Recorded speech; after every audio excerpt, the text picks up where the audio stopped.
Over the last few years on the channel, I've made various videos outlining the quirks, oddities, and downright interesting stories of Doom and Doom 2 across many of its console versions. No two versions are ever truly the same, so there's so many interesting facets to bring up about them. This video is going to be dedicated to looking at those interesting facts, quirks, and oddities, as well as a bunch of these for versions that I just haven't got around to covering on the channel yet, or I couldn't find a place for them in the videos for those consoles. Some of these you may already have heard of, but I'm hoping to bring you something new and interesting with this video. Just a note also, this video is only going to be looking at Doom 1, not Doom 2 or any of the other games from the franchise. That may come later.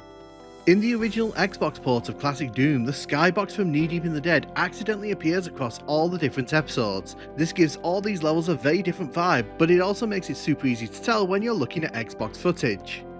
In the Ultimate Doom version of E1M1 Hangar, there are 666 line devs in the level. This was done when the level was updated in 1995 by John Romero as part of the Ultimate Doom release. E1M1 is also amusingly misspelt in the Doom 95 port. It's called Hangar there, like the TNT level with an E, but not the actual Hangar with an A like it is in the original Doom. The Super Nintendo version of Doom actually features multiplayer. It can only be seen and accessed when an X-Band add-on has been connected to the console. This allows players to play over the internet in deathmatch. There are several levels that PC players can't access within the official Doom 1 PC versions. These were created specifically for the Jaguar level set and replace several missing levels. These include Hell Keep getting a new level and Tower of Babel getting a new battleground map in place of the Cyberdemon encounter. The PS1 has its own exclusive Doom 1 levels. Twilight Descends serves as the penultimate level to Doom 1, while Threshold of Pain is a totally brand new final level. There's also a super secret level called the Marshes. This sees you facing off against a Cyberdemon in a dark marsh area. In E1M3, this iconic room was changed right before Doom's launch. This switch here isn't present in the modern versions of the level, and the central area of the toxic sludge was inescapable unless you hit the switch at the end of the room. The switch to raise this section was only added right around the time of Doom's release, but it is still present in the pre-release version of Doom. On the original Xbox version of E1M1, there's a secret exit on this wall which takes you to an Xbox exclusive level, Sewers.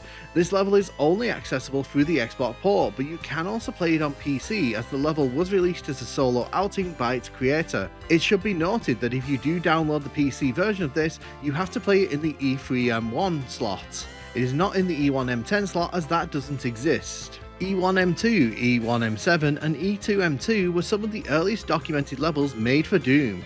If you take a look at the early alpha builds of Doom, you can actually see these levels in their very early forms. Of course, these levels have seen a lot of changes and tweaks before their final forms were realised, but it's fun that we can trace the development of these levels all the way back to near the game's origin. In E1M6, before Doom was updated to version 1.25, a shotgunner was placed out of bounds by accident, making it impossible to achieve 100% kills without cheating. This was obviously fixed in that update. The Imp is by far the most used enemy on the ultra-violence difficulty in original Doom, clocking in at almost 1,000 appearances across the 4 episodes. Even in the original 3 episodes, it still appears 783 times, which is way more than any of the other enemies. If you play Doom 1 on Sega Saturn and PlayStation, it's a very unique outing.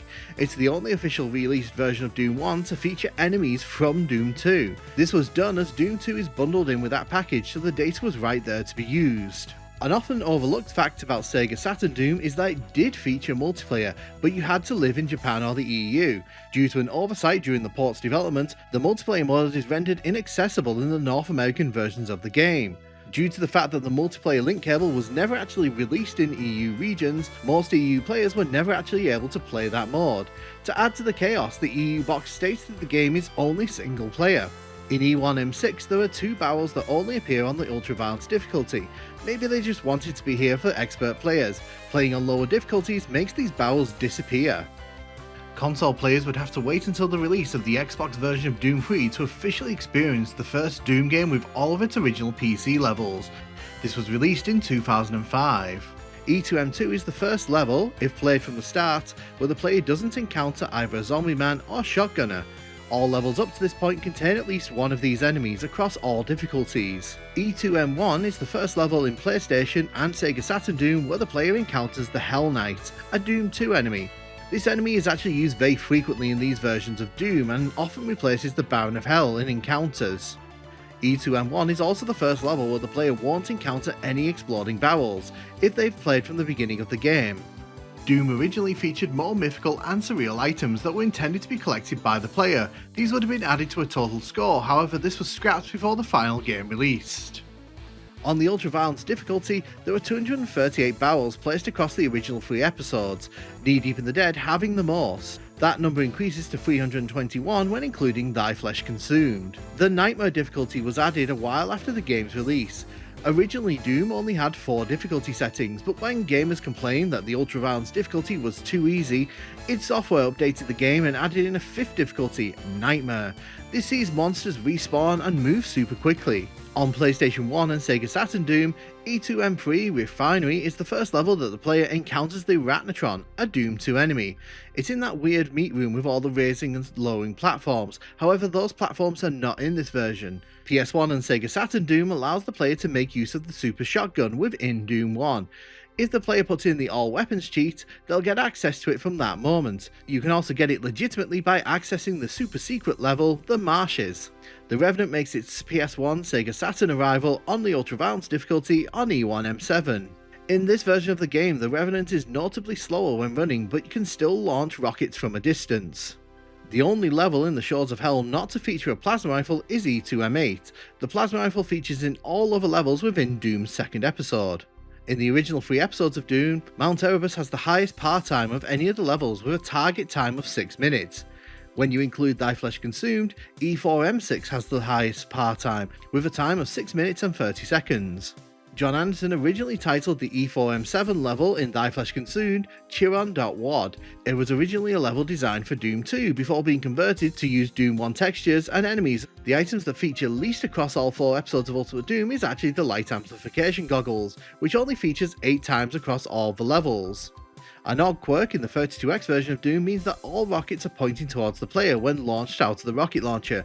Why is this? It's unclear, but there is no situation in this game where a rocket would ever be fired at the player because the Cyberdemon is not in this version of the game. If you cheat at any point in the Sega 32X version of Doom, you cannot access the final level. When you complete the 15th level, the game will prematurely kick you to the staff scroll screen. You also can't access the final level if you don't complete all 15 of the normal levels within the game. It should also be noted that the 32X version of Doom has the least number of levels of any official Doom 1 console port. It only features 17 levels, with the entirety of the Inferno episode removed due to the crunch nature of this port's development cycle.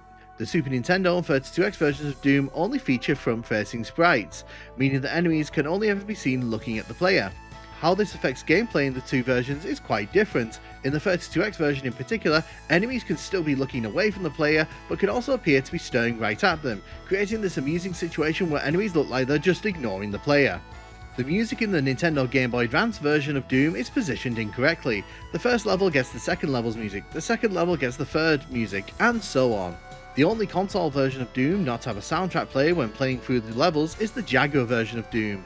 This is because the console's hardware was required for other essential functions, and the crunch development period didn't give Carmack and Taylor time to implement MIDI playback fully, and Carmack made the decision to take it out of the gameplay sections because he didn't want it to impact performance.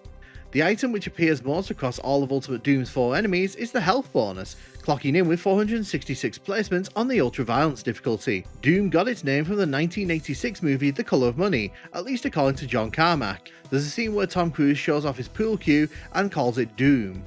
One of the levels that Tom Hall developed before being fired from id Software would be reused in Doom 2. Map 10, Refueling Base, was originally conceived as a Doom 1 outing. You can actually see this in some of the alpha builds of the game. While a lot of the console ports have a Nightmare difficulty listed, many of these are not full Nightmare experiences. Usually the console ports lack enemy respawning or don't include fast moving monsters. The Doom Marine has never officially been given a name in the core games, but in various companion media he has been given names, such as in the Knee Deep in the Dead novel, he was given the name Flynn Fly Taggart. The Doom RPG games also hinted at a family connection to Wolfenstein 3D's protagonist BJ Blazkowicz. These are non-canon to the core games though. Because the 32X version of Doom removes the Inferno episode, there is actually no legit way to get the BFG 9000 in that version of the game. Carmack, nor the development team that were helping him out, placed one in the Shores of Hell episode, meaning the only way to grab it is to cheat. And that's 40 quirks, fun facts, or interesting notes about the original Doom and its console versions. Do let me know if there's any that I missed in the comments that you feel should have been in this video, and who knows, maybe I'll make more of these in the future if people like them.